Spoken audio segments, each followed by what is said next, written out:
পান্ডুয়া ও কালনা ব্লকের সংযোগস্থলে বৈচি ব্রিজ নতুন করে তৈরি করতে লাল ঝান্ডা আনতে চলেছে মানুষ। বৈচিতে বললেন সিপিআইএম প্রার্থী। প্রসঙ্গত বেশ কিছু বছর ধরে বৈচির ডিভিসি ব্রিজ বেহাল দশা। ভারী যান চলাচল বন্ধ বলে বোর্ড লাগিয়ে দিয়েছিল ডিভিসি কর্তৃপক্ষ। কেটে গেছে বেশ কয়েক বছর, আজও একই অবস্থায় রয়ে গেছে ডিভিসি ব্রিজ। কার্যত ব্যাহত হয়েছে পরিবহন ব্যবস্থা। আজ শুক্রবার পান্ডুয়ার বৈচিতে নির্বাচনী প্রচারে যান পান্ডুয়ার সিপিআইএম প্রার্থী আমজাদ হোসেন। বৈচির গাড়োয়ানপাড়া, রায়পাড়া, গয়লাপাড়া, চারাবাগান সহ বিভিন্ন এলাকায় পায়ে হেঁটে প্রচার সারেন তিনি দলীয় কর্মীদের সাথে।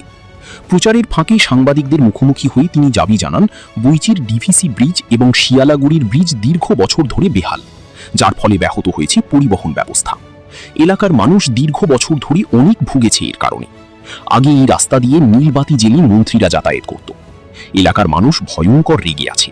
তারা 5 বছর ধরে অপেক্ষা করে আছে আগামী 29 তারিখ দিনটার জন্য। মানুষ বদলা নেবে।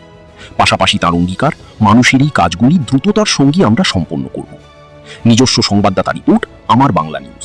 রোদকে উপেক্ষা করে গরমের মধ্যে প্রচার সারলেন, কেমন সারা পাচ্ছেন, কি বলবেন? দারুণ সারা, মানুষের স্বতঃস্ফূর্ত সারা। মানুষ 5 বছর ধরে অপেক্ষা করে আছে এই দিনটার জন্য।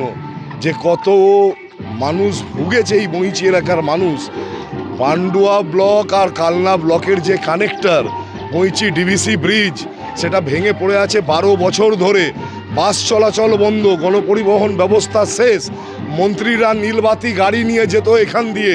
বৈচি এলাকার মানুষ তারা ভয়ঙ্করভাবে রেগে আছে। তারা প্রতিশোধ নেবে, বদলা নেবে আগামী 29 তারিখ।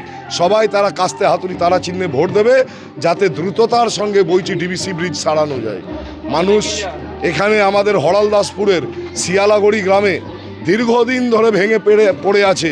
হরালদাসপুর অঞ্চল থেকে বিচ্ছিন্ন হয়ে আছে কয়েকটা গ্রাম। এক ভয়ঙ্কর অবস্থা, সারানো হচ্ছে না এই ব্রিজ। মানুষ এসবের বদলা নেবে, মানুষ কাস্তে হাতুড়ি তারা চিহ্নে ভোট দেবে, আবার পান্ডুয়া লালে লাল হবে, আর মানুষের এই কাজগুলো দ্রুততার সঙ্গে আমরা সম্পন্ন করব।